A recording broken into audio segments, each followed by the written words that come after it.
Up to this point, I've described how to do the physical sitting meditation, how to do walking meditation, the attitude of mind with which we meditate.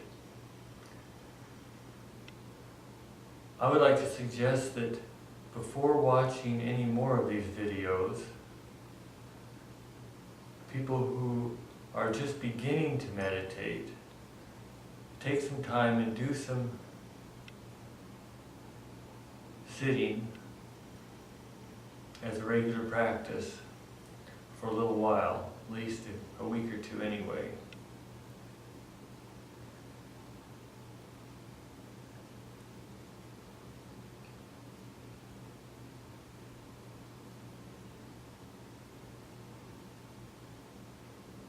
This concludes really the first section of these talks, or the first part of these talks. I'd like now to introduce the second part of the talks.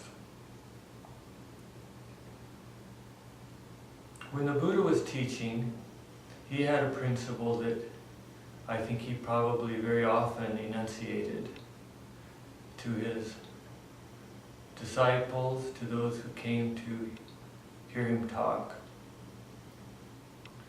He would tell people, don't believe things that I teach just because I say it. Prove it true in your own experience.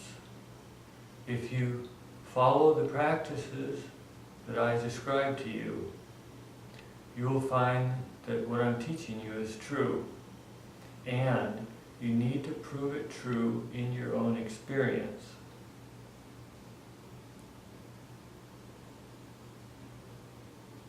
This is a very important principle in Buddhism. My own master, Reverend Master G.U. Kennett, often expressed this teaching. She would often also use a term that I at first found a little puzzling. She would say, I found what I was looking for. I found what is true for me. She wasn't saying, I found what is true for everyone in the world. She said, I found what is true for me.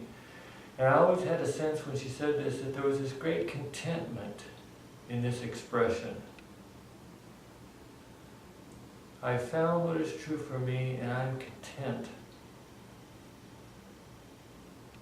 I found what works for me and I'm content.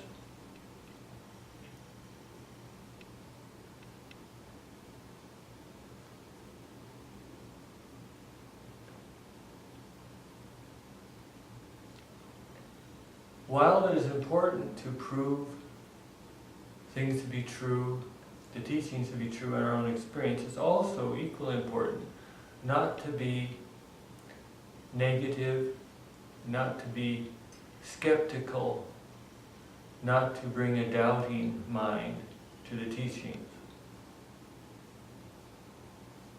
If one does the practices that the Buddhas and ancestors have pointed to, one will find what the Buddhas and ancestors found. And one has to keep an open mind. There are some teachings that will really stretch one. It's easy to be downward looking about them. And one can prove them true in one's own experience.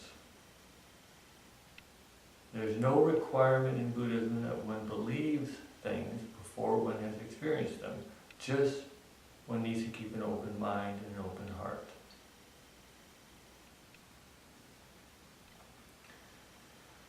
I say these things because the second part, the second section of these talks is going to be an explanation of Buddhist teaching. It's going to be an explanation based in experience, as I hope that the first of these talks will show.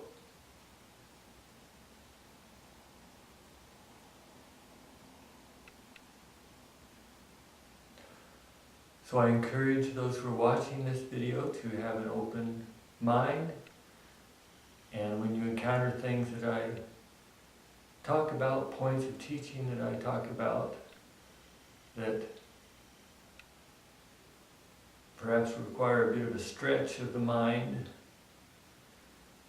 I simply ask that you have an open mind about it, and again say that you do not need to believe it until and unless you prove it true in your own experience. Thank you.